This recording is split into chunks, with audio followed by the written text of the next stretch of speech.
Hello, everyone joining us live or listening to the recording of this event. I'm Denisa Kostovichova. I'm Professor of Global Politics at the European Institute at London School of Economics and Political Science.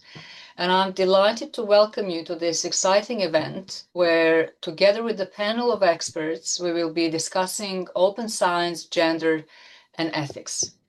This event is part of the London Festival of Open Science and Scholarship. And the London Festival of Open Science and Scholarship was started by the UCL with the collaboration of LSE and the Francis Crick Institute last year. And this year it involves the collaboration of 13 institutions across London. This particular event was organized by the team at the London School of Economics on behalf of the LSE Open Research Working Group. This group of researchers, academics, and professional services staff from across LSE aims to provide strategic direction for open research support at LSE and to foster a culture of open, transparent, inclusive, and collaborative research. All our events are filmed and uploaded to LSE Library YouTube, and previous events can be viewed there as well. As I'm speaking, my colleagues are uploading the relevant links in the chat. These events aim to inform researchers and bring together researchers and professionals from various backgrounds to discuss and explore all matters that are related to open research, which brings me to the topic of today's event. We're focusing on open research at the intersection of ethics and gender. The justification for open research often lies on ethical grounds. For example, we need open research in order to combat questionable research practices and what we call bad science through improving transparency, etc. Other aspects of open research are contingent on the ethical dimensions of research projects, such as sharing data when working with marginalized communities. Gender is an important ethical dimension of open research, but also a vector through which various inequalities can be introduced and reinforced. Open research, for example, requires a certain amount of time, funding, and institutional support that is more readily available to some senior academics who are more often male, and less often valuable to precarious early career or independent researchers who are more often women or gender non-conforming. Not to mention that all these inequalities may be amplified across the global north and global south divide. So open science policies have already come under criticism for being gender blind. We are going to delve deeper in many aspects of this problem. And I'm very happy to introduce our speakers today. So the first to speak will be Dr. Cohen Slootmakers, who is a reader in international politics at the School of Policy and Global Affairs of City University of London. He will be followed by Professor Vjosa Kresnici, who is a professor of sociology at the University of Pristina, joining us from Kosovo. And the last but not the least to speak will be Dr. Indranil Sirsar, Associate Professor in Quantitative Research Methods and Political Science at UCL. Our panelists will speak between 5 to 7 minutes, and they will basically introduce what they do and how open research science questions look from their perspective, especially from the vantage point of gender and ethics. So I will just hand over to Cohen, and we will proceed with three speakers speaking one after another, after which we hope that you will give us, will trigger some questions, and you will be more than welcome to put them into our question and answers section of this Zoom. So Cohen, over to you now. Thank you, Denisa, and thank you for the organizers for having me.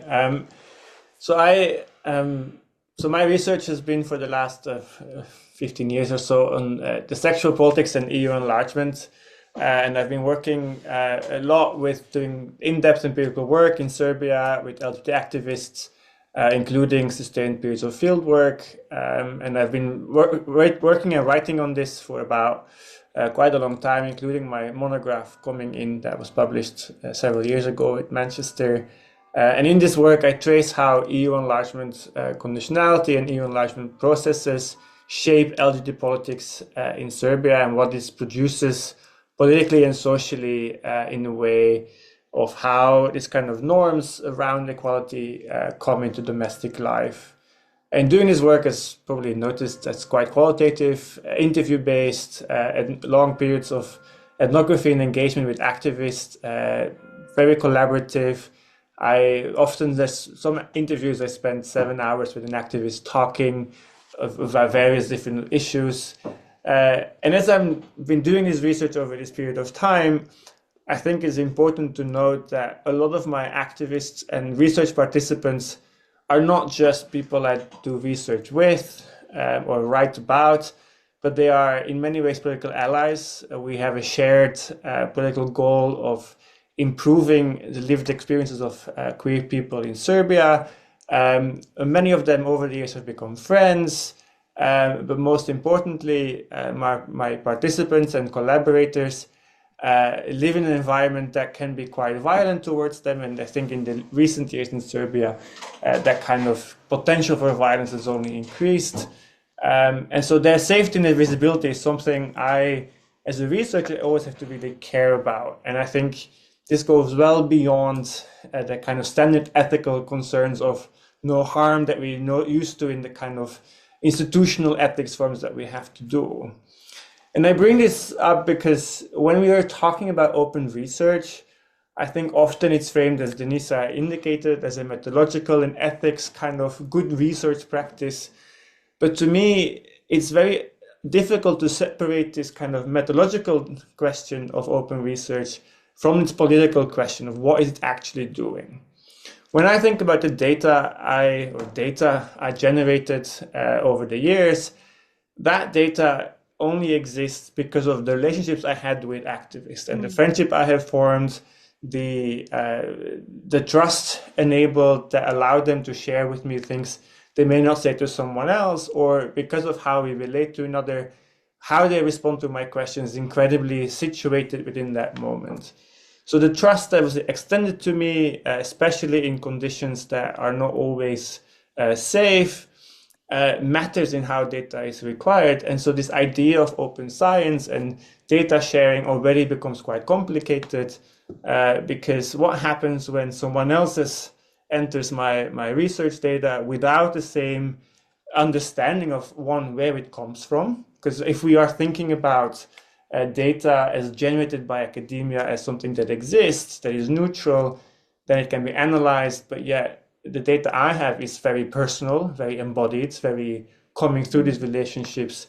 So someone else entering this data, start interrogating, replicating, one will never get the same understanding because they're lacking the contextual knowledge from this data, but also it will create a lot of ethical concerns about the people I worked with that can't be managed with anonymization, because there are a lot of issues that emerge within this data that will be there, but is very sensitive and requires a political and ethical engagement beyond anonymization.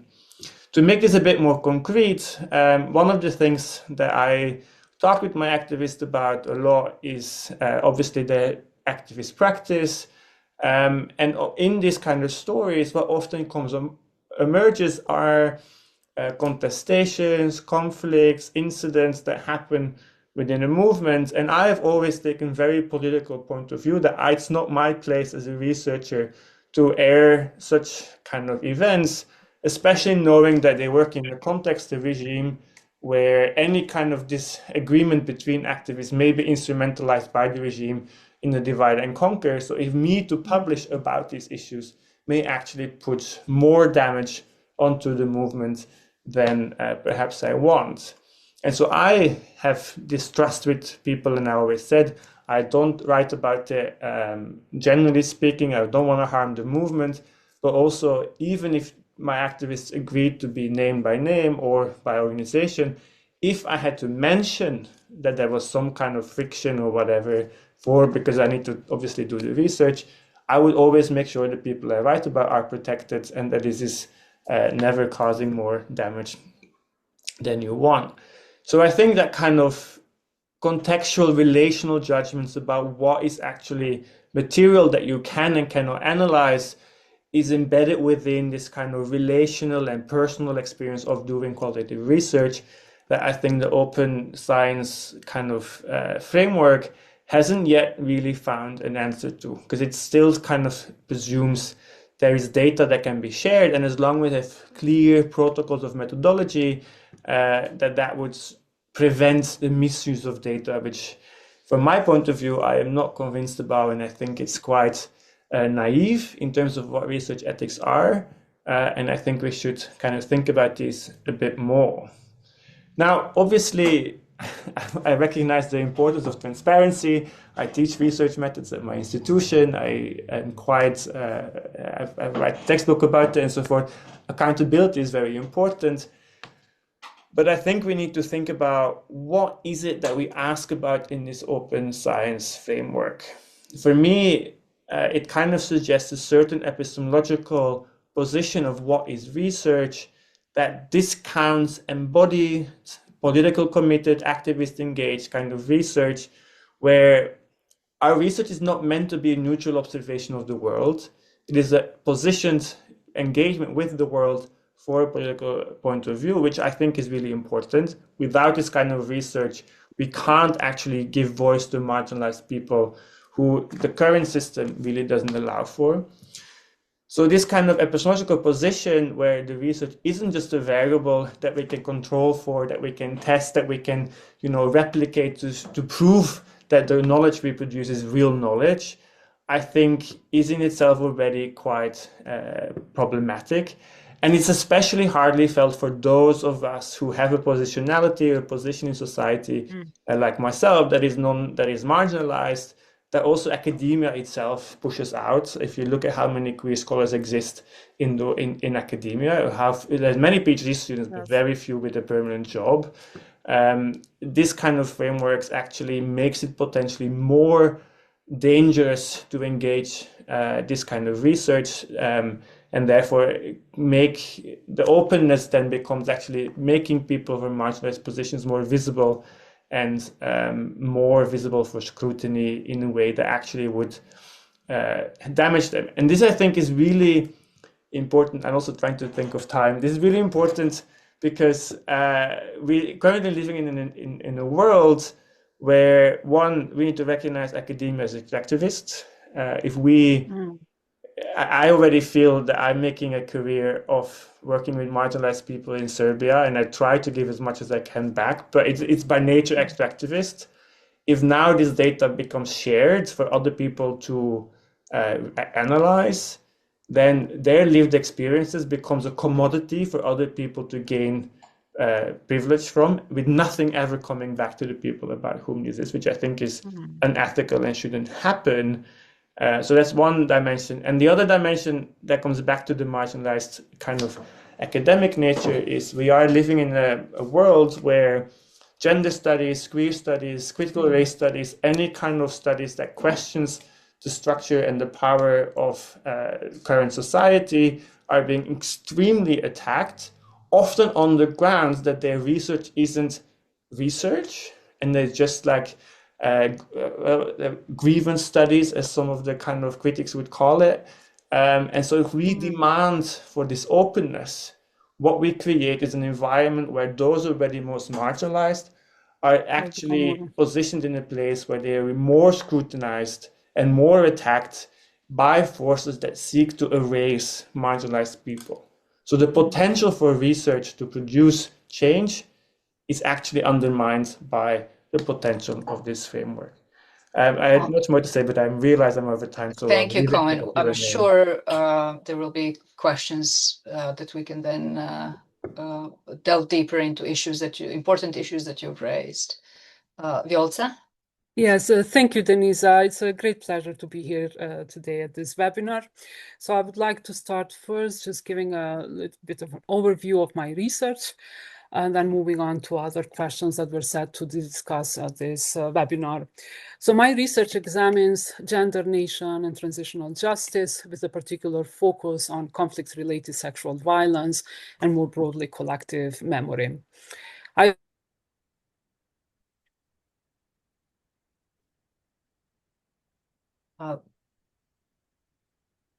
I think we have just lost Violca for lost the connection there. And lived. Do you hear me? We can hear you now. You just cut off for a few seconds there. I'm sorry. Yeah. So in examining gender, nation, state building, and collective memory, particularly in relation to conflict-related sexual violence, we can identify a set of dominant gender narratives that shape both knowledge production and also public understanding. First one is one of the most persistent narratives is the construction of women as symbolic bearers of the nation. In many national discourses, women are framed as biological reproducers, as carriers of culture, identity, and also imagined collective continuity. Within this framing, sexual violence is understood not only as violence against individual women and girls who are predominantly targeted in conflict, but also as an attack on men and boys, but to a lesser degree, and as an attack on the nation itself. Women's bodies thus become sites where ethnic and political boundaries are violently inscribed. Closely connected to this is the dominant representation of women as victims. While this framing has been crucial in securing recognition, visibility, and legal accountability for conflict-related sexual violence, it also risks flattening the complexity of women's experiences. It can obscure agency, survival strategies, forms of political participation, and post-traumatic growth, reducing women to passive subjects of suffering. Another related narrative positions women as moral guardians of the community. In this framing, sexual violence becomes deeply entangled with notions of honor and shame. This leads to silence, stigma, and exclusion in both post-conflict justice processes and collective memory practices, reinforcing gender norms that regulate who can speak and how.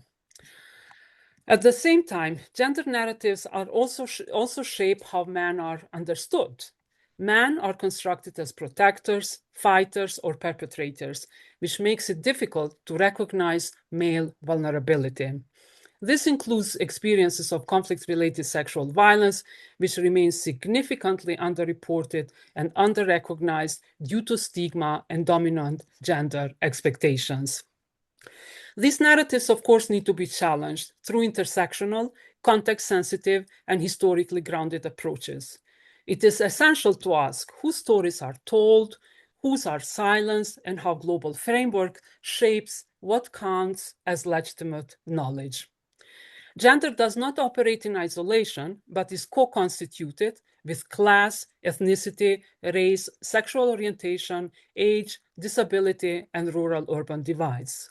These intersecting positions shape exposure to violence, access to justice, and participation in post-conflict processes.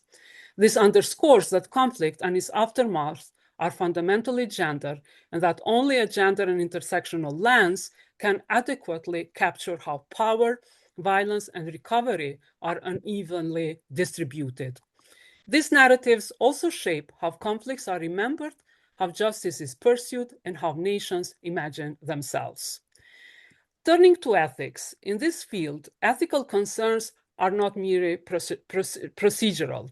They are deeply embedded in what we study, how we study it, and how knowledge circulates within open research environments. A central issue is representation and narrative power. Open research environments tend to privilege stories that fit recognizable frameworks such as victimhood, resilience, or justice. While these categories are important, they can unintentionally reproduce narrow gender narratives, particularly around women as victims of sexual violence. It risks marginalizing more complex accounts that include ambiguity, contradiction, and agency. The ethical question is therefore not only about accuracy or objectivity, but about whose experiences become visible, legible, and legitimate. Closely related to the issue of voice is the issue of voice and consent. Testimonies in the field are often deeply personal and sensitive. Making them openly accessible raises questions about whether participants fully understand how their narratives may circulate, what social life their narratives may take when they become open access, how they will be reused or reinterpreted over time.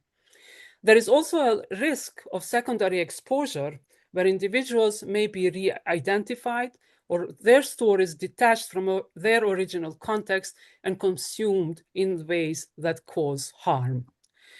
Another concern is harm through visibility. Open access is often framed as democratizing knowledge. It can also expose individuals and communities to stigma, re-traumatization, or political backlash. In contexts where sexual violence carries significant social stigma, increased visibility may unintentionally reinforce shame or exclusion rather than reduce it. It is important to note that open access publications themselves are still predominantly produced in the global north, which shapes what knowledge is made visible, valued, and circulated in open research infrastructure. This raises important questions about who owns stories, who benefits from them, and who has the authority to interpret them. Methodologically, these issues are closely tied to translation also, to categorization, and to archiving practices. Decisions about how testimonies are coded, translated, and stored can strip away nuance or impose external gender norms. Standardization in open data sets can flatten culturally specific understandings of gender, violence, trauma, agency, and memory.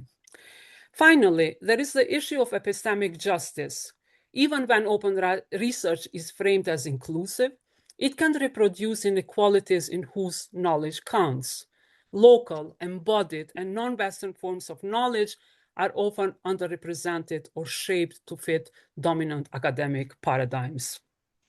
For this reason, openness is not inherently ethical. It requires careful attention to context, consent, power relations, and potential consequences. So the question, how can open research be made more responsive to gender concerns? First, we need context-sensitive openness. Not all data should be equally open. In cases involving conflict-related sexual violence, this may require tiered access, restricted archives, or mediated forms of sharing. The aim is here to balance transparency with the protection of survivors and participants in the research. Second, consent must be understood as an ongoing process rather than a one-time agreement.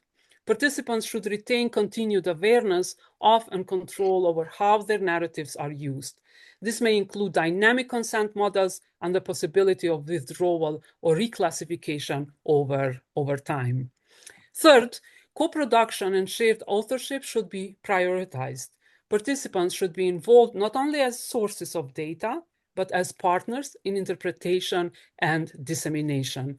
This helps counter extractive research practices and supports epistemic justice by ensuring that gender experiences are not reshaped without accountability. Fourth, we must critically reflect on how narratives are curated. This includes resisting reductive tropes such as the ideal victim and making space for ambiguity, contradiction, and complexity. It requires transparency about what is excluded and why, not only what is included. Methodologically, gender-sensitive data practices are essential. This includes careful anonymization and attention to how translation and categorization shape meaning, ensuring that cultural specificity is not lost in the process of standardization. Finally, open research must address questions of accountability and benefit. It should not only circulate knowledge globally, but also return value to the communities involved through accessible outputs, local language materials, and contributions to advocacy, policymaking, and memorialization. To conclude, open research is important, but in this field, it must be redefined. Openness is not about maximizing access. It is about being ethical, collaborative, and reflexive, grounded in the realities of those whose lives and stories we study. Thank you. Thank you very much, Vjolta, for this insightful presentation. And we move to Indranil. Now we are moving from discussions of qualitative, context-sensitive, and sort of grounded research to quantitative research that also addresses these questions of gender and ethics from this particular methodological perspective. Indranil. Thank you. Thank you very much for letting me speak on this topic. So even though my job title is quantitative research methods, I wanted to kind of speak a little bit more broadly. So what I'll do is say a little bit more about myself. I will share a favorite movie quote, and then I'll say a little bit more about my research, and then think about ways, maybe not sort of prescriptive ways of thinking about open data and open science, but more like sort of key principles. So as I said a moment ago, my job title is Quantitative Research Methods in Political Science at UCL, but my research itself has involved both the use of quantitative and qualitative methods in social science research. The main topics I've looked at over the years has been citizen-led mobilization and elections in Southeast Europe, and the influence of the EU in this region, particularly in improving the rule of law.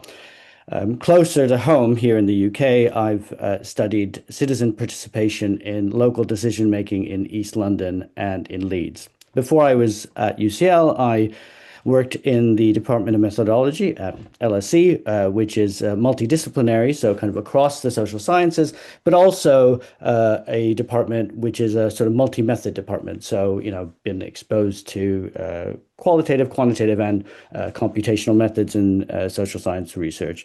But even before that, my background, the origin story here is my background is in astrophysics. So in addition to all of these things, I'm also a recovering natural scientist.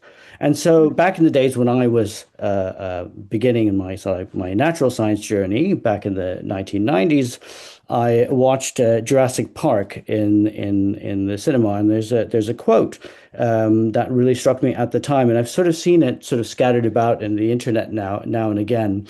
And it's a quote that Jeff Goldblum's character, Malcolm, says to Richard Attenborough's character, Hammond, at a certain key point in the film. And so Malcolm says, but your scientists were so preoccupied with whether or not they could that they didn't stop to think if they should. And for me, this line really nicely captures how we conduct scientific research already has very important ethical dimensions. For open science, maybe we slightly alter the quote, as we've seen with the other presentations, to what extent we should open up science. And for this panel, we should think about what we should do as social scientists when considering gendered sensitivities. And so I wanted to kind of draw on some examples in my own research. We've done a number of projects in Southeast Europe collecting survey data from focused samples of public officials, since they actually are important in the decision-making that impact the day-to-day lives of citizens around them. And the questions that we asked in these surveys included attitudes about EU integration, dilemmas related to corruption, environmental attitudes, and evaluating different forms of fairness. Now, what we really had to do when we were doing this research is think about how to do this science with our respondents rather than to our respondents. And in Serbia, we worked with the Standing Conference of Cities and Municipalities and shared kind of a non-technical version of our final study with our respondents. in an ongoing study I'm doing with some colleagues in North Macedonia. We've worked with the Judicial Academy, again, kind of working with them to do research with them rather than to them. We also thought about how to balance openness and transparency with the data and the kind of like the sensitivities and anonymity and so on. It wouldn't be very difficult, given the sample and the sample sizes that we have, to infer who a particular individual is or very well could be based on their self-reported age, gender, and location, which we had in our data set. Because of the sort of potential impacts, possibly, to the professional reputation of our respondents and how this could evolve over time, some of these impacts, of which could be gendered, we didn't sort of share our data sets. And in fact, from some stuff I did with a colleague even earlier about the MP expenses scandal here in the UK, we found that for the same kinds of behaviors, the reputational damage and the kind of like discourses around which was stronger around female MPs, and they were more likely to actually stand down in the wake of the scandal. Now, turning to some qualitative research I've done in the past, I've worked with local government in East London to think about and map the forms of participatory democracy that were and are being used locally. This involves speaking with various stakeholders, so interviewing them from that particular council, other councils, elected councillors as well as officers, other representatives of neighbourhood working groups, and other community representatives. In another project, in a more recent project, I'm working with colleagues to examine how local initiatives around neighbourhood planning in an inner city location in Leeds, how sort of attempts to do sort of climate adaptation, how that impacts democratic development. We started this project by organizing a workshop with local council members, neighborhood planning groups, and researchers. Now, although we tried in both projects although these are very, very different places, there are very important parallels in these two places in terms of the patterns of exclusion. In East London and in Leeds, there are ethnically diverse populations where in these areas there are high levels of deprivation. These populations are transient, and there's precarity related to their migration status, which leads to low trust and engagement. In such cases, the self-selected local community representatives did not reflect the diversity of the area along the dimensions I've just mentioned.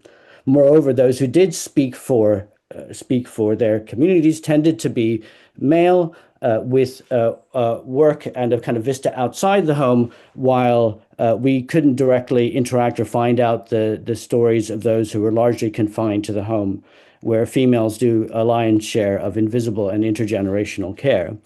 So this divide showed that opening up science to reach everyone not only had a gender dimension, but how these intersect and interact in these cases with class, ethnicity, migration status, and so on. So hopefully I have a couple more minutes, and just very briefly wanted to kind of think about, so what can we do? What kind of principles can we do to kind of to address this? And what I did was I drew some inspiration from that work in East London and the deliberative turn in democratic theory, that we should try to build in deliberative participation into developing open science in social science. And I was particularly inspired by the work on how to design mini publics like citizens' assemblies. Now, I'm not saying that everything should turn into a citizens' assembly, but rather drawing on some of the key principles, which I'll enumerate right now. So importantly, processes of building good open science can't occur by just opening up these spaces, but need to be carefully designed to address power imbalances. They need to be representative of the broader population, however we define that, and not about sort of self-selection like we have in, say, attending town halls. Participants themselves should undergo substantive phases of being informed throughout the process to level the playing field in terms of these power imbalances. Now, these sort of processes should also be kind of like done with robust facilitation by individuals who are trusted to ensure that these discussions are open amongst participants as they're candid, as well as being inclusive to give equal consideration to participants. Now, crucially, any kind of processes that try to build up open science in this way should be clear from the outset that they will actually influence meaningful change. In other words, that they're consequential. So these are some kind of, again, some sort of principles to think of, not a recipe for how we might move forward. So of course, all of this is easier said than done, but hopefully this helps us think about how we should develop a more inclusive open science rather than just whether we could do so. Thank you. Thank you, Indranil, and thank you to all of our speakers. I think you provided us unique perspectives from the vantage point of your research and your research agenda, but I also noticed some overlapping and connecting themes, and I think it is probably quite important to stress how you question the concept of opening. Okay, so and what does actually openness mean, and what are the implications of openness for inequality, for epistemic empowerment, for even you foreshadowed sort of future implication in terms of circulation, right? Future circulation of data. Also, you questioned the ownership of the data while putting everything in also in the context of sort of global north, global south divide. Lots of issues to unpick there, including the question of the meaning of the data, right? So I think that is quite important. The fact that the data is there for everyone to digest and see does not mean that they actually understand that data. So that is kind of quite an important element to it. I would like to invite everyone who is interested to start asking questions and putting them in our questions and answer section of this webinar. But we could start with the first one that was asked by Heather Kappas from LSE, and the question is from Cohen. Cohen, I'm not sure whether you could see the Q&A, but in a nutshell, the question has to do with this idea of kind of what is revealed and what is not, and the ethics of that. So maybe if you could address that, and we could move then to other questions and drill deeper. Sure. Thanks, Denisa, also for such a nice summary, I think. And also Heather for the question. I mean, a part of your question asked whether or not me choosing what I reveal or not, whether that makes me more liable for critiques of objectivity. And I think my first response would be I would resist the notion that social sciences are objective. I think if we try to pretend that we are playing in the hands of those who resist embodied knowledge and resist the knowledge to empower marginalized people. So I would resist the idea that social science is objective, because all research is political. Whether or not, like, even if it's mainstream research, is political by sustaining a system, which doesn't make it less valuable. It's just part of a certain system. The only people who are asked to declare their politicalness are those who are seeking change. And I think that's what we should resist rather than anything else. But to come to the point about how do I navigate what I share or don't share, I think I always look at when we do research, we always get more information than we're required to do to answer our research question. People talk in interviews, even when we do questionnaires, we do more questions than we do in our analysis. So we always end up having more data. And I think the question we all should drive here is, do I answer my research question and do I answer it fully? And that's to me what makes rigorous research, is answering your question to the best of your capacities in the fullest extent possible. Now, the ethical point here, and I think this is really important to make, it's not about rigor. Me choosing to reveal or not reveal is not about rigor, because I use what I need to use to answer my question, but I do it ethically by choosing how much details do I give. Which means if you read my book, I talk about conflicts amongst activists, but I will do it in a way that doesn't delve into the details of why and how, and only those conflicts are relevant for what I'm describing or what I'm trying to analyze. And it comes to the Indra favorite movie quote, it's not because I can delve into the conflicts and the details that I should. And so for me, it's about answering the research question as fully as possible, but doing it so in a way that doesn't cause us more harm. And from my point of view, sharing details that aren't relevant or aren't needed to answer the question is causing harm and is creating visibility that then can be instrumentalized against people, which I think we also really beautifully talked about. And so that's, for me, it's not about rigor, about objectivity, it's about ethics and what is it that you want your research to do in the world. Because let's be honest, every piece of research produced does something to the world.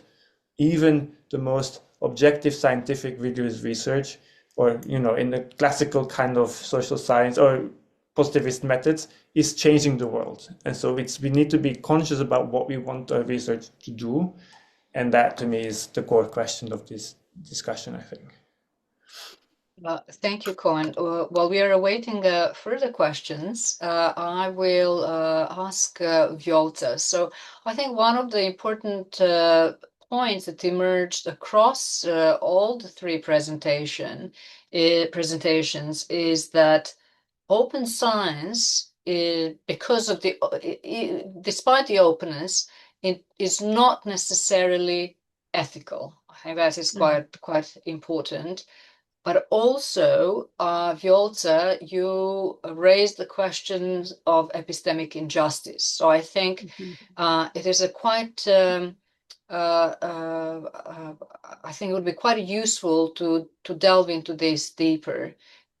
If open science is not necessarily ethical and therefore not necessarily just, how do you see that playing out from your perspective, Vjolta? And maybe just delve deeper. And you gave us really very, very useful pointers how to redress some of these issues. So maybe if you could just follow along the same lines. Yes, thank you, Denisa. Yes, as I mentioned, especially in the context of research that deals on war violence and especially on gendered dimensions of the conflict, I think it's very important to think about the openness in a way that the research contributes to the epistemic knowledge, to epistemic justice, firstly, in the way how we ask questions, not only how we answer our research questions, but also how we revisit our research questions as we interact, especially with survivors of wartime sexual violence.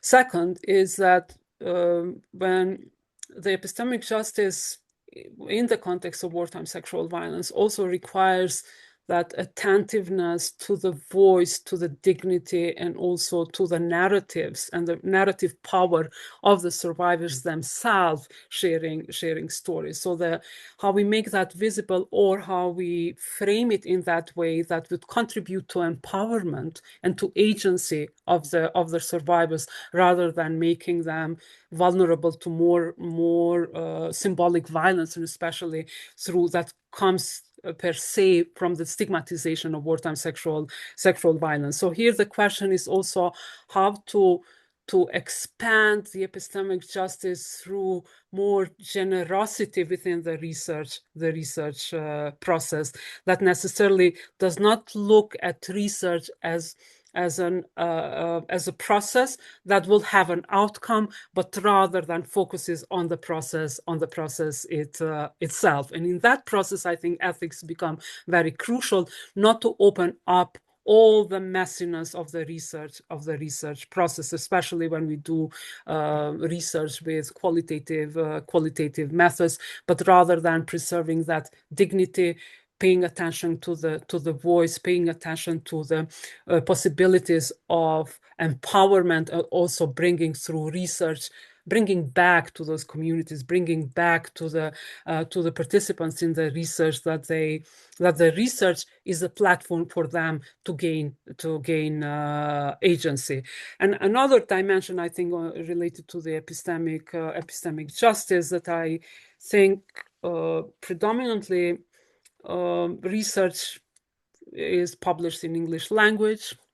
Not all participants in the research speak English language, can read English language, and I see this also as another point, very important, of the translation, and also how the knowledge that is being produced for the globe consuming at the global level, which is mostly 90% in English language, is translated, also is brought back to the participants in their native, in their localized language. And I do see translation also as a dimension of epistemic justice, so that participants also co-create our participants on equal footing, that there is this generosity, epistemic generosity, and that participants are made, that the power relation between the researchers and the participants are as horizontal as possible, and that the research brings some value and some platform for empowerment for the participants in the research. And I think here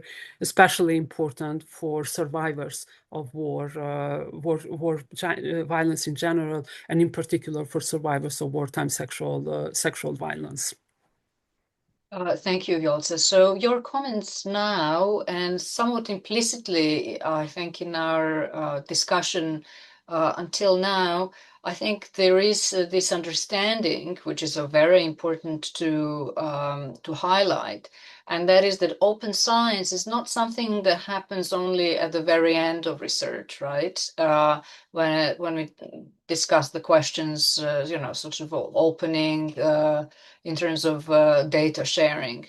But rather sort of going backwards through the research process itself. And I think Indranil spoke very nicely that the whole thing actually starts at the very beginning, right? So there are different stages of research, right, that can be open. So maybe this would be possibly sort of one way of resolving those dilemmas, right? That there are principles that could be adopted even in the most challenging settings at a different stage of the research process, which would be to the benefit both of, if you like, gender equality, being gender sensitive, at the same time as complying with the principles of the open science. So Indranil, I'll just pivot to you now and ask you to further elaborate on the perspective of participation, right, and deliberative method of trying to address sort of and foresee all the inequalities that can be introduced through open science. And while we think of deliberation, also, I think just a question to park there for all of us is, this might be quite controversial, but are we as researchers the best arbiters in terms of making the decisions when to open and what to open? Okay, so this is something that to park there. We have two more questions in the chat. So if I can quickly pivot to you, and this leaves us the 10 minutes for the remaining of the session. So Indranil, and then we move to two questions from our attendees. So you need to unmute, Indranil. Unmuted. Mm-hmm. Unmuted. Yeah. So maybe the quick answer to what you've just asked about whether or not we should be the sole or main arbiters of how research is used, the answer is a resounding no.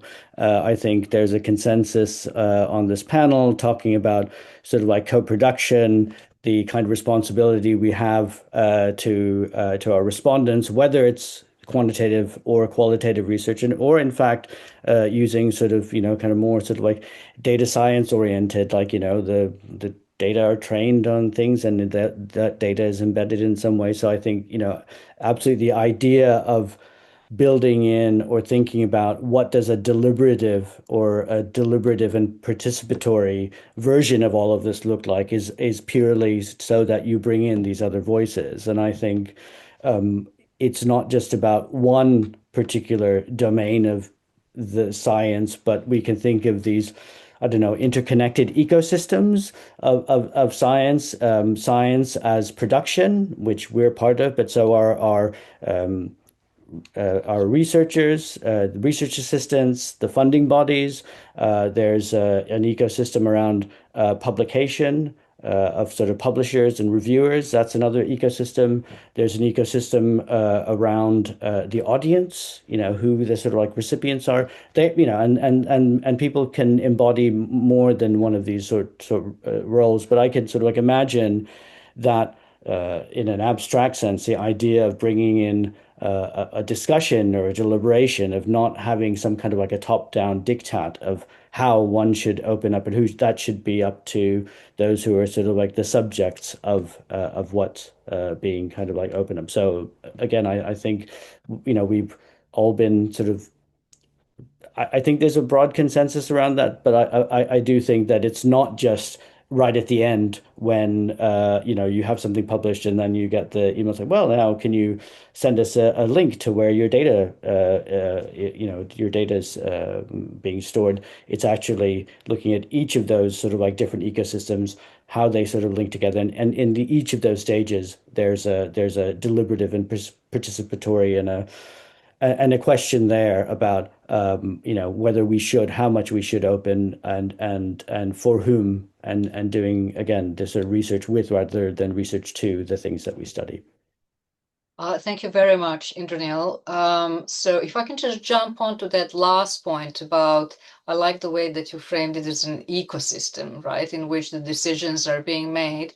To briefly engage before you do as speakers and panelists with the first question from our anonymous attendee. Very, very important questions that I'm sure many of us have encountered while doing work, that our institutional ethics boards make decisions that they do not necessarily actually transform in ethical research practice. And I think it is very important that there is to acknowledge that there is a disconnect here. And my colleague Eleanor Knott and I think the link is posted in the chat. When we wrote about ethics and gender, we actually recommended precisely what Indranil was saying, a deliberative approach, but deliberative approach within the part of the ecosystem which is within the institutions, right? The dialogues with institutional ethics boards. So they're in a way educated based, through the interactions with the researchers who experience the challenges and dilemmas in the lived environment of the research, while trying to satisfy these open science principles. Any other perspectives from our panel? So we have the total of 5 minutes, after which we have to close. So two excellent questions about, if you like, almost an obligation given the institutional guidelines to make data open and share them is one. And the second, by Malia, who is also listening to this webinar, about methods of anonymization, redaction, or withdrawal as ethical research methods. Do these methods, or if you like, ethics principles, conflict with the principles of open research? Very important question that Malia has raised, especially given are raising the issue of kind of gradated, right? Gradual, gradated opening and dynamic consent. So just under 2 minutes each, and then we will have to wrap up. I can start with that. Okay, yes. I think when it comes to ethics, I think the ethics boards and university ethics are for insurance purposes and not for research purposes. I think if we accept that first, then it kind of gives a lot of idea of how research is managed, which I think comes to these two questions about who is this for. University policies is for universities is kind of recognition and it's kind of project rather than for the ethicalness of research. And often open science principles come from natural sciences, which I believe we should never accept as our principles. We've been forced to do this for almost 100 years. It doesn't work, it does harm, and we should actively resist it. So anonymization, redaction, withdrawal must be core of any open science framework. If it's not, we should not even accept it as social scientists, I think. And then on the other part of his university, so I'm trying to be fast. About university policy, I think my practical pushback is I would actually go to GDPR, which I know it's a framework which is a headache, but these are the points where it actually makes sense, because when you create this data, you are a data controller, and by cognitive test scores, biomarkers are sensitive data, which under GDPR you cannot make publicly available without proper processes. So I think because university ethics works as insurance, this is where I would push back and saying, like, you do realize this is a legal risk under GDPR, fix it. We are not doing this. You should do it not for ethical grounds, but university doesn't listen to ethical research. They listen to insurance, and I would go that route. This is my practical kind of pushback I would go for. Whether successful or not, I don't know, but I know universities are very scared of data breaches, and that's where you can actually get them back on board. Yeah, thank you. Again, quite an important question, and that is of motivations, right? Understanding what drives certain policy decision when it comes to the application of research ethics. So very, very briefly, Piotr, about just over a minute. Yeah, I will just 1 minute. I would say that I do see research ethics as situated. And I think this is very important to when you work from that kind of positionality and epistemological stance. Second, in terms about research ethical boards, I do see this deliberation also between the researchers and the ethics board. It should never go one way, but rather than the discussions about ethical principles should go both ways. So in this way, I'm looking at open access research also as a process, as that is fluid, that is evolving, not as static that we can tick boxes whether we are meeting criteria in terms of open ethics, but rather than as part of ongoing conversation between researchers, ethic boards, and also participants in the research. So Piotr, thank you. We are running out of time. We have 2 minutes left. Indranil, of which I have thoughts? about 35 seconds of it, but maybe what I'll do a minute, generously a minute, yes. Yeah, so I mean, I'll just maybe sort of expand or sort of complement what was said again, maybe adding one of my other ecosystems. So it's not only about what's happening within institutions, but we have certain pressures, I'll say, to sort of publish and communicate our research. And I think there's a discussion to be had there about how research is communicated, how it's sort of like published, how sort of like, you know, kind of ethics should be front loaded in all kinds of research, not just qualitative research. So anecdotally, sort of like 10 seconds of some of the kinds of conversations we've been having over the past hour was something I tried to include in a quantitative in one of the pieces I mentioned during my talk. And it was one of the reviewers and the publisher like, well, you know, that's not really relevant, you know, so, you know, if you could sort of get rid of that and use, you know, so, you know, I think there's all of these other ecosystems that can also sort of like complement and also sort of help build in what we have in our ecosystem of doing the best for open science. Okay, so I can only have enough time to thank everyone, our panelists, also our audience members. And if you would like to learn more about what we do, you can sign up to the LSE Open Research Community newsletter on our website. Also follow us on LinkedIn, and I would like to encourage you to also attend other events at the London Festival of Open Science and Scholarship. Thank you again to everyone for joining us. So many interesting observations and thoughts and so much more to follow up in the future. Thank you. Thank you. Thank you.